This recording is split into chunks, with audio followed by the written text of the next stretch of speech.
Good morning. Welcome to the Community Voice. I'm Steve Gradick, your host. Delighted to have you with us this Monday morning.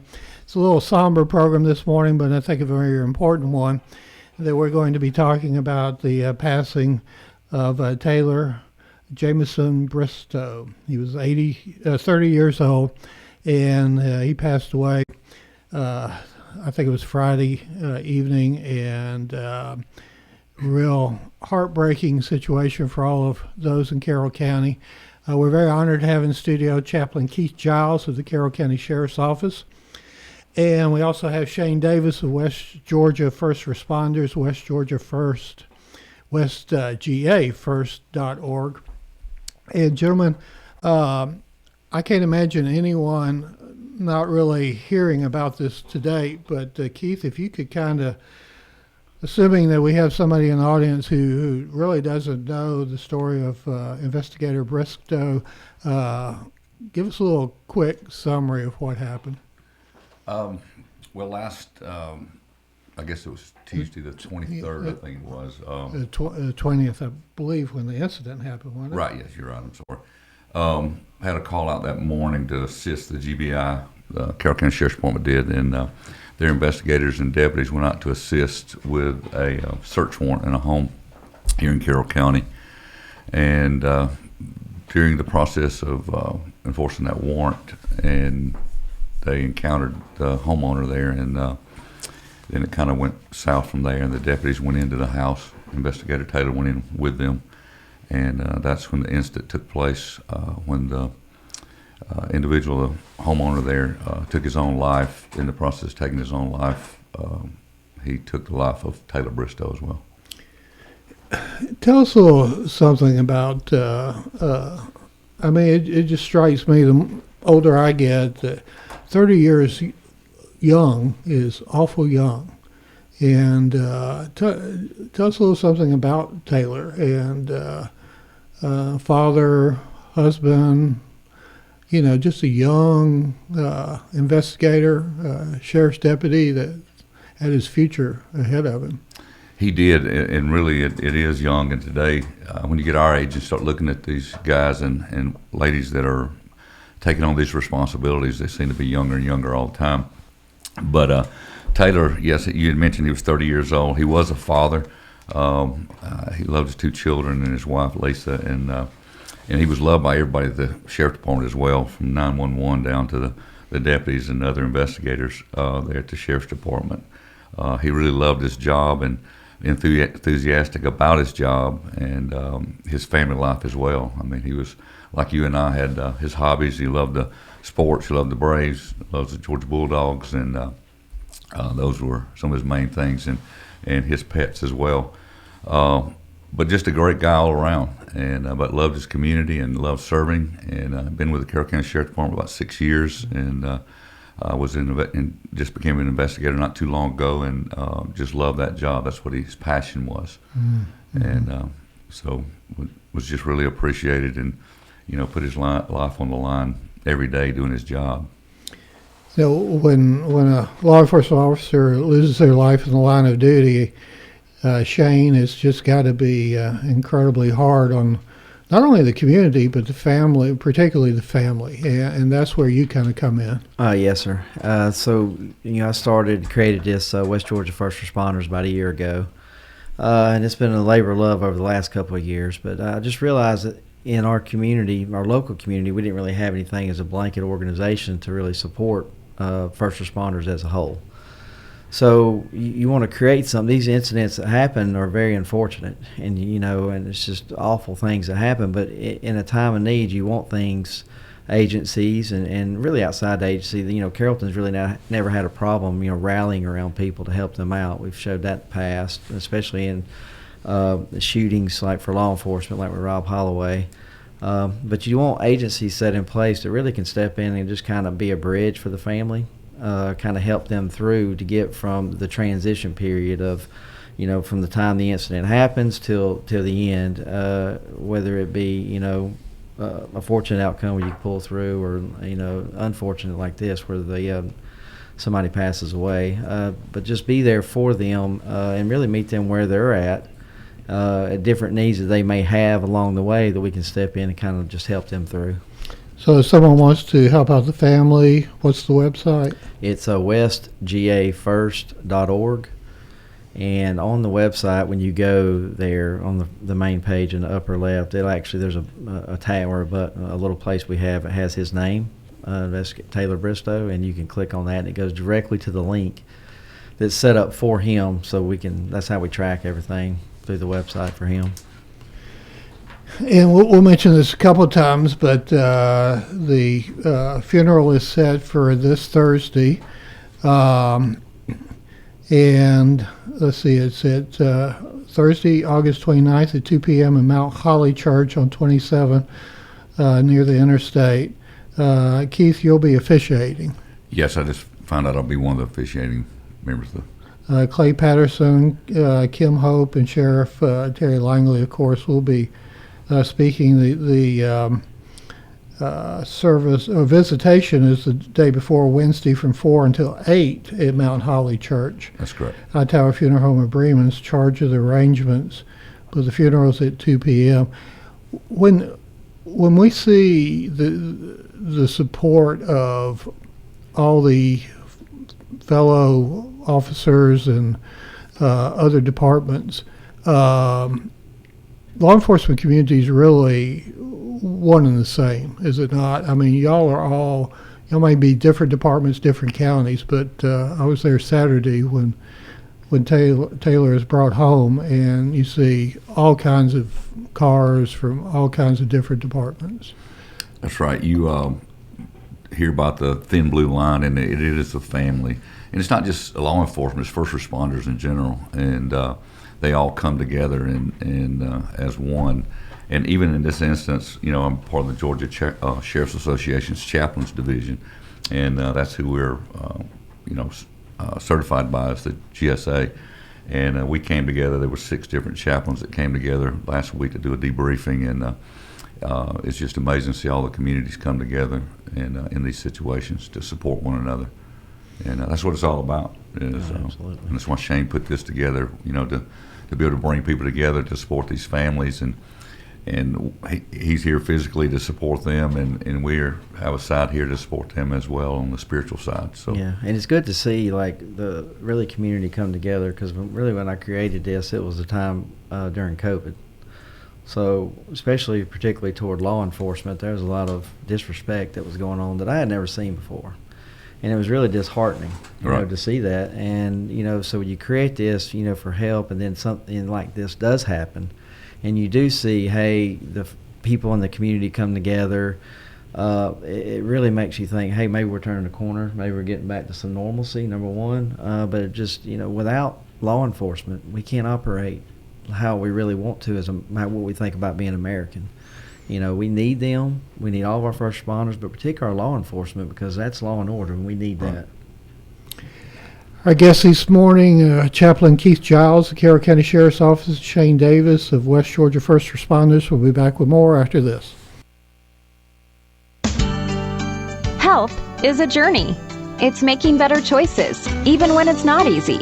It's taking care of yourself and the people you love. At Tanner Health System, we're there for you with every step, with primary care, heart care, cancer care, women's care, orthopedics, surgical services, and so much more. We're dedicated to helping you live and feel your best. So let's get on that journey to health. You've got places to be for many years to come. Find us at tanner.org. The AP Scholar Journey at Oak Mountain Academy is designed to provide students with a clearly defined advanced placement curriculum track to earn a series of distinctions upon graduation. This journey enables academically prepared students to pursue college-level studies throughout 17 AP courses in 5 subject categories while enrolled at OMA. I'm Patrick Uran, head of school, inviting you to journey with us on the mountain. For more information, visit us at oakmountain.us. Discover your journey at OMA. Prepare, explore, and achieve.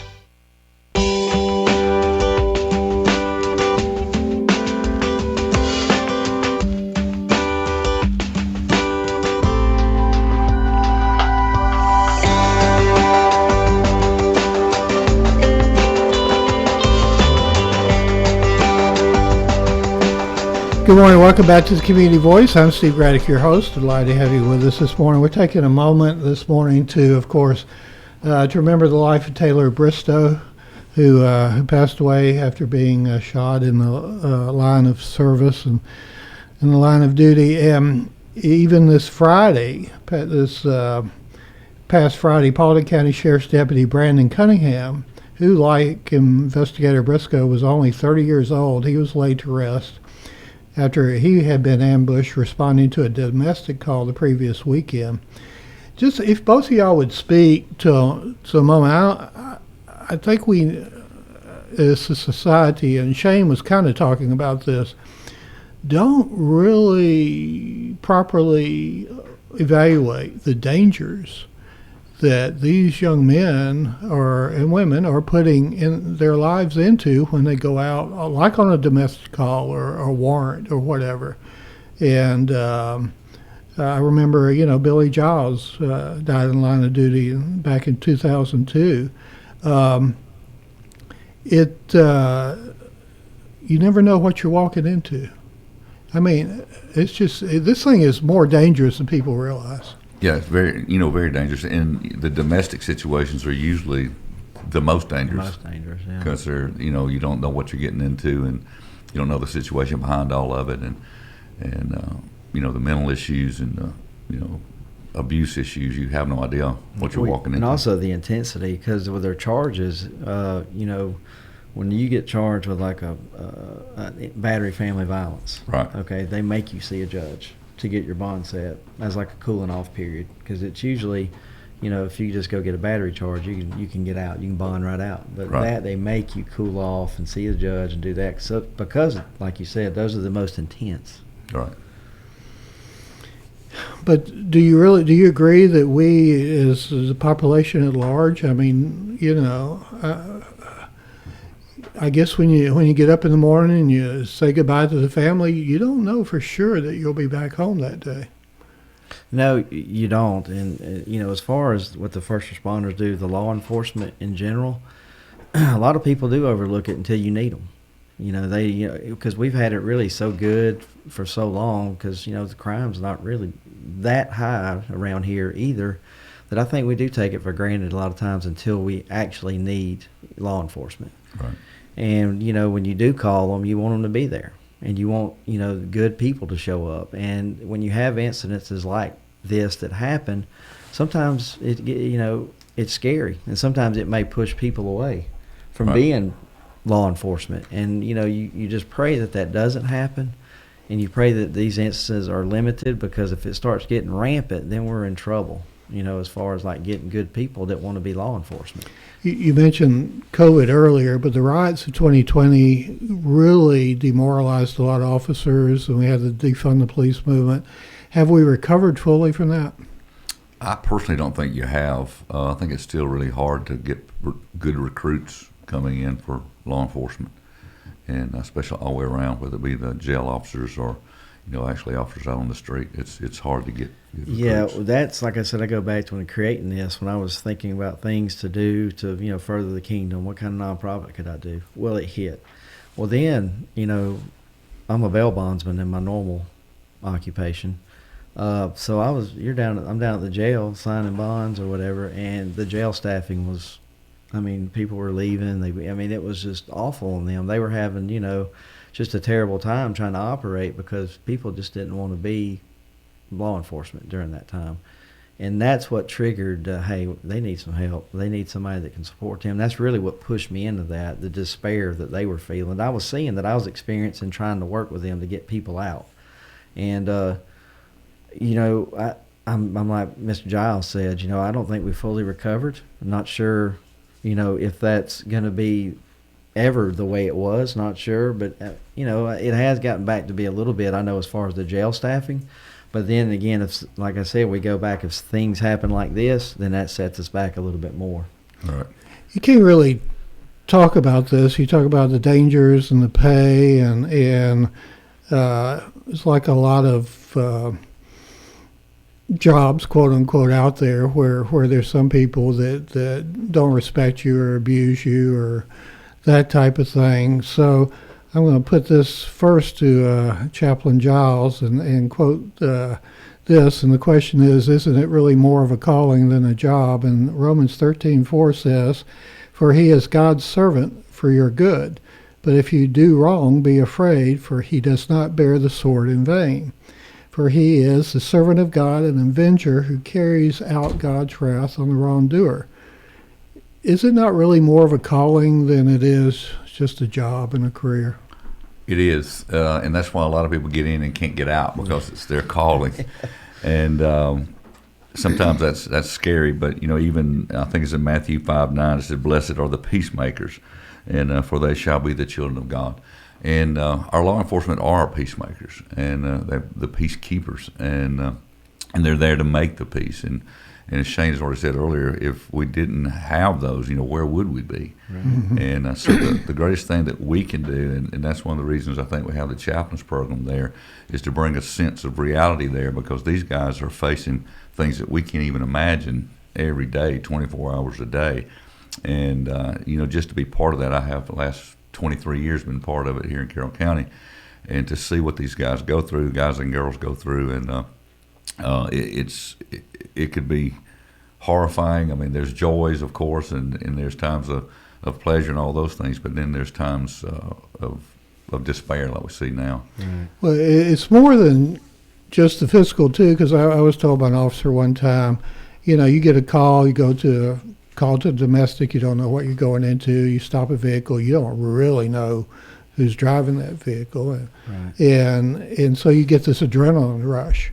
And so there's a lot of mental and or physical aspects to this that make it very hard to carry on a normal family life. Well, I feel like you mentioned, the calling. I think we're all called to spread the gospel. Yes. I don't think all people are called to be first responders. Those are anointed by God. You know what I mean? Because you need a certain type personality and a certain type person that's going to be brave enough to go in on that warrant. And that's not for everybody. And so those guys, not everybody can spread the gospel, and we're supposed to, but we're not all called to be first responders. And that's why it's so important to really help them, protect them, to nurture what, our protection, because we need them. You don't want bad people being first responders. In your work as a chaplain, I guess you've seen all kinds of issues associated with the stress of being law enforcement. Right, and the Georgia Sheriff's Association has done a great job over the last, I think it's 30 years the program's begun as they begin certifying chaplains. But, we're there as chaplains, and a lot of people don't realize this, but just not only for the Sheriff's Department, but for the community as well, but to provide spiritual counseling. We do, I guess the biggest thing we're known for is the death notifications, which is the most horrific thing that we do, and whether it be an officer or whether it be some family member in the community. But the post-shooting counseling, the disaster response teams, relationships, dealing with officers and their relationships, weddings, funerals, post-traumatic stress stuff, and counseling, crisis support. And those guys go through that, and they need somebody there that knows what they go through, not an outsider because that's another thing is trust, and law enforcement is trust. Oh, I'll tell you that when I first started this foundation, I didn't realize that, and what I realized was in the first responder community, it's hard sometimes for them to accept assistance, especially from an outsider. Right. So you have to earn the trust of the agencies to get in and say, hey, this is a good thing for us. And then when they allow you in and you're seen as something good for them, then you're accepted, because it's a very close-knit group. Right. And so that's what I learned when I first started. Then it really is much, credibility. It ain't just getting your name out there with the media or whatever. It's getting your credibility with the agencies, because then at that point they can, identify needs within their agency and then hook you up with them. All right. Yeah. I failed to mention we're on Facebook Live this morning if you'd like to watch us there. And we're going to take another break, and we'll be back in a moment. With more with Shane Davis, West Georgia First Responders, westgafirst.org, and Chaplain Keith Jiles of the Carroll County Sheriff's Office. We'll be back after this. Health is a journey. It's making better choices, even when it's not easy. It's taking care of yourself and the people you love. At Tanner Health System, we're there for you with every step, with primary care, heart care, cancer care, women's care, orthopedics, surgical services, and so much more. We're dedicated to helping you live and feel your best. So let's get on that journey to health. You've got places to be for many years to come. Find us at tanner.org. The customized academic scholar journey at Oak Mountain Academy is individually designed to provide students with a personalized, clearly defined academic track that earns the student a series of distinctions upon graduation. This journey enables academically driven students to pursue a focused, rigorous course of study personalized to their wants and desires. I'm Patrick Uran, head of school, inviting you to journey with us on the mountain. For more information, visit us at oakmountain.us. Discover your journey at OMA. Prepare, explore, and achieve.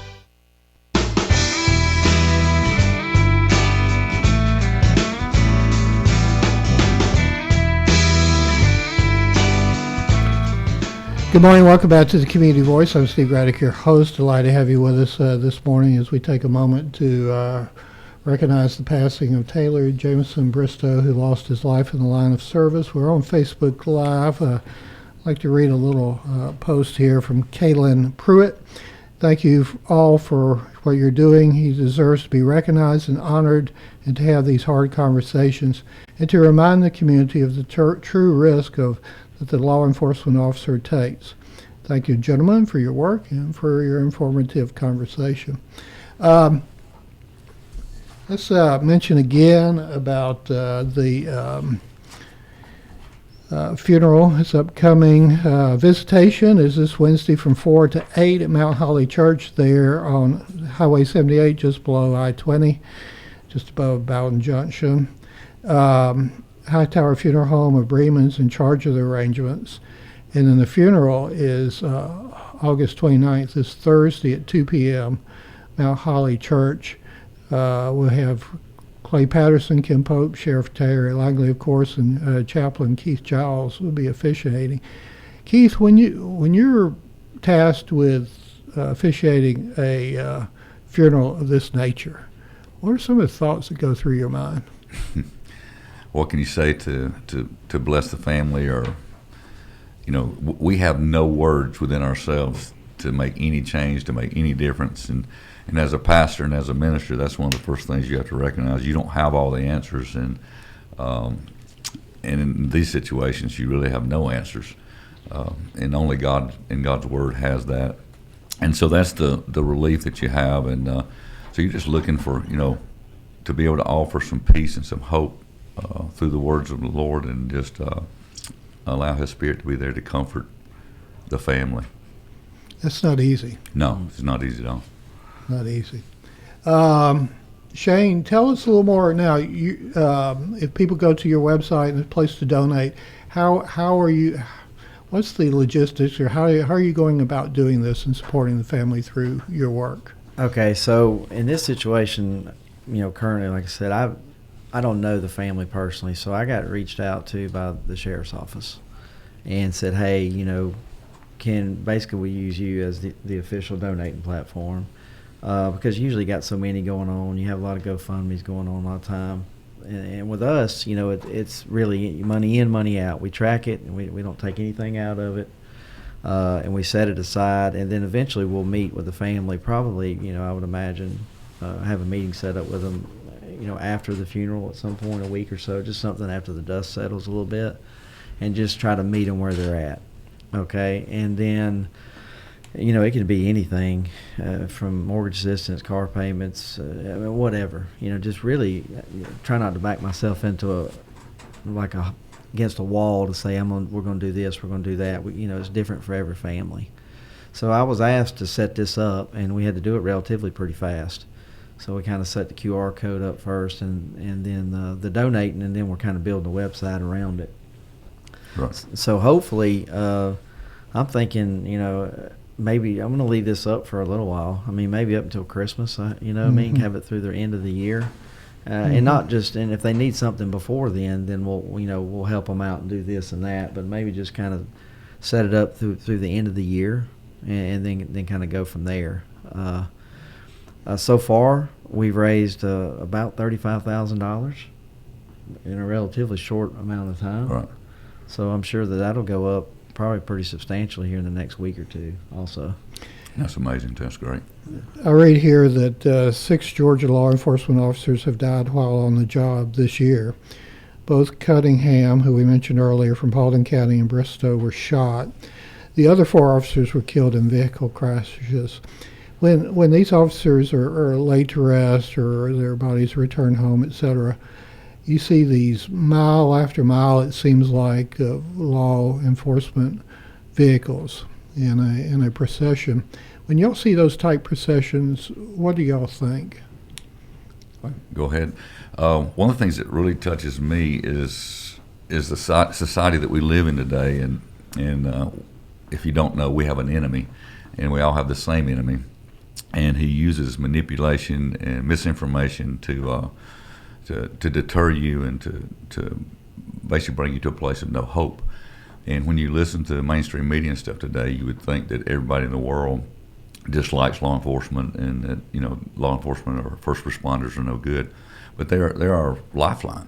Yep. And I think you really see that when you see the bands of people that line up beside the road, and you see the convoys and the bridges, and you see the convoys for bringing these heroes home and to be laid to rest, because they truly are heroes.